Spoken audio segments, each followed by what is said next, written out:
como vocês estão? Eu espero que esteja tudo bem com vocês. Se você não me conhece, meu nome é Rebeca e o objetivo desse canal é te ajudar a conhecer mais um pouquinho sobre Deus e sobre a sua palavra. E o vídeo de hoje é mais um pequeno devocional sobre alguma passagem da Bíblia ou sobre algum personagem da Bíblia. O de hoje vai ser sobre o capítulo 4 de Gênesis. E nós vamos ver 4 lições que o capítulo 4 de Gênesis tem para nos ensinar. Eu vou dar aqui um tempinho para você dá uma pausa no vídeo, você faz a sua leitura bíblica, porque se eu for ler o capítulo todinho aqui, vai levar muito tempo, tanto que o nosso primeiro vídeo ficou um pouco grande. Então você vai dar uma pausa aí, você lê primeiro o seu capítulo, para você ver se o que eu estou te dizendo realmente é o que tem dizendo na Bíblia. E você vai fazer a sua oração para Deus falar com você, para Deus abençoar o seu momento devocional. Aí você volta e aí a gente vai continuar aqui com as lições que Deus pode nos ensinar com esse capítulo. É claro que aqui não está limitada a 4 lições. Deus pode nos ensinar muito mais coisas no capítulo 4 de Gênesis. Mas eu trouxe só essas 4 aqui hoje para a gente poder dar uma olhada.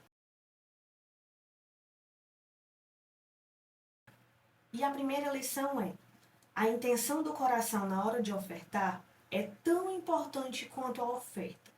Muitas pessoas acham que o problema da oferta de Caim é porque Caim ofertou frutas, ou legumes, ou verduras, e Abel ofertou uma ovelha. Só que quando nós vamos ler a Bíblia mais um pouquinho e a gente começa a ler o Pentateuco, que é o Gênesis completo, Êxodo, Números, Levítico e Deuteronômio, nós vamos ver que Deus ele deu uma sequência de leis para o povo de Israel. Mais especificamente 613 leis. E em algumas dessas leis, Deus pedia a oferta de cereais, ofertas da plantação, colheita da plantação das pessoas, né? Então, nós vemos que o pecado de Caim não foi que ele ofertou legumes, cereais, essas coisas, não foi isso. O pecado de Caim foi a intenção do coração de Caim.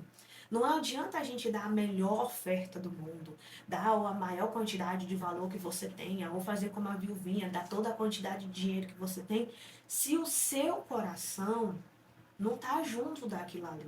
Você tem que ofertar com o seu coração. A Bíblia diz que Deus se agrada daquele que oferta com alegria. E Paulo nos ensina, quando você for ofertar, dê de acordo com a sua condição e dê de livre e espontânea vontade. Não dê por tristeza e nem dê porque você foi obrigado. E se você tiver uma necessidade na sua família, olhe para a necessidade da sua família. Aquele que não cuida da sua família é pior do que o incrédulo. Se você está, por exemplo, vamos supor, você tem um filho doente, não use esse dinheiro para dar na igreja quando você precisa. É o único dinheiro que você tem para cuidar da doença do seu filho. Você precisa cuidar do seu filho. E não ache que Deus não vai se agradar disso, porque Ele vai preferir que você cuide do seu filho. Deus mostrou quem era quem ao aceitar a oferta de um e reprovar a oferta de outro. Isso nós vemos na passagem de 1 João, capítulo 3, versículo 12, e Hebreus, capítulo 11, versículo 4. Nós vemos que Caim era mau. Caim ele tinha más intenções no seu coração. O desejo de Caim era mau, mas Abel era justo. Abel tinha fé em Deus. Foi por isso que Deus rejeitou a oferta de Caim e aceitou a oferta de Abel, porque Abel procurava agradar a Deus. Caim estava ofertando só para aparecer, aquilo era só aparência, mas o coração dele não estava no lugar certo. Temos que entender, não podemos esquecer que Deus ele vê o exterior, ele vê o interior, ele não se atenta para o exterior.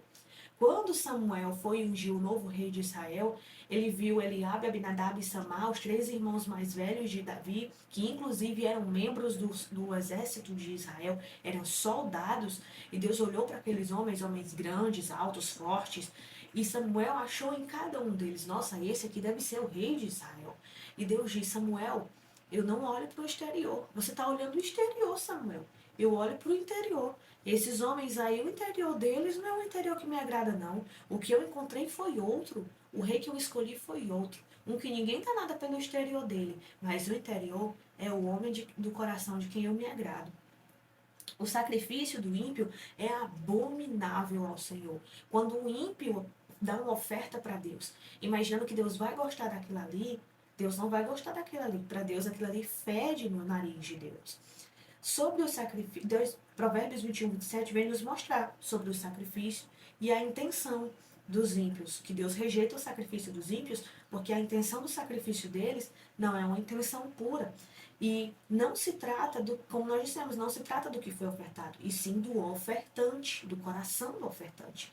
Isaías capítulo 1, versículo 11, Amós capítulo 5, versículo 21, Provérbios capítulo 28, versículo 29. Se você quer dar uma olhada em todas as passagens, e é interessante que você dê uma olhada, para você ver se o que eu estou lhe dizendo está de acordo com o que a Bíblia diz, fique com o que a Bíblia lhe diz. Você pausa aí o vídeo e vai olhando aí devagarzinho cada passagem aí na sua Bíblia.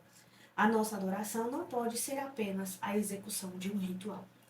A segunda lição que nós aprendemos no capítulo 4 de Gênesis é que Deus não pode ser comprado, não pode ser bajulado e nem pode ser enganado. Lembre-se, ele olha para o interior. Isso você vai ver lá em 1 Samuel, capítulo 16, versículo 7. Terceira lição que nós aprendemos com o capítulo 4 de Gênesis. Não podemos nos comportar como ímpios diante do Senhor e ainda nos irá quando ele rejeitar as nossas ofertas. Vejam o que Caim fez. Caim não tinha um coração bom, Caim tinha um coração mau, e aí Caim dá uma oferta para Deus apenas por aparência, e aí Deus rejeita a oferta de Caim e ele ainda fica com raiva, porque Deus rejeitou a sua oferta. Vê se tem cabimento um negócio desse? Então, Deus, quando ele rejeita as nossas ofertas, porque nós fomos ímpios, porque é consequência da nossa atitude, nós não podemos nos irar quando Deus castiga a gente por alguma coisa. Nós precisamos ver o comportamento de Caim. Está lá em 1 João, capítulo 3, versículo 12. O homem colhe o que planta. Está em Gálatas, capítulo 6, versículo 7. Se você plantar maldade, você vai colher maldade.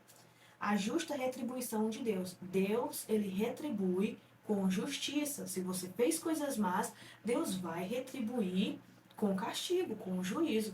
Principalmente se você for um filho de Deus. Porque quando não é um filho de Deus, claro, Deus vai mandar juízo sobre aquela pessoa, vai ter consequências más sobre aquilo que ela fez, mas Deus deixa do jeito que quer, e Deus não tá nem aí, Deus não se importa. Mas o filho quando peca, Deus castiga. Porque o pai castiga o filho que ama. O pai não quer ver o filho fazendo coisa errada. O pai quer ver o filho fazendo coisa certa, coisa boa, para ele ser uma pessoa honesta, uma pessoa de bem. E por isso o pai vai castigar aquele filho por amor e não por severidade, por maldade. E a lição de número 4 é que, como irmãos, nós somos sim responsáveis pelo nosso próximo. Eu não sei você, mas quando eu vejo essa passagem, eu fico pensando, que cara ousado. Deus chega para Caim e pergunta, Caim, cadê teu irmão? E Caim diz, eu sou o vigia dele agora. Gente, eu não sei vocês, mas quando eu vejo essa passagem, eu penso, como ele foi atrevido, como ele teve coragem de falar com Deus daquele jeito. Nós devemos ajudar o nosso próximo. O que Jesus nos ensina? Amem o próximo como eu amei vocês. E o que João nos diz? Se nós amarmos uns aos outros como a nós mesmos, então as pessoas saberão que nós somos filhos de Deus. Porque o filho de Deus, ele ama o seu próximo. Ele é responsável pelo seu irmão. Não é uma responsabilidade só dos líderes, é uma responsabilidade de todos nós ir atrás, ver se ele está precisando, orar com ele se ele estiver fraco, se alegrar com os que estão felizes e chorar com os que choram. É nossa responsabilidade também. Ame seu próximo como a ti mesmo, está lá em Levítico capítulo 19, versículo 18. E ame o seu próximo como Jesus nos amou.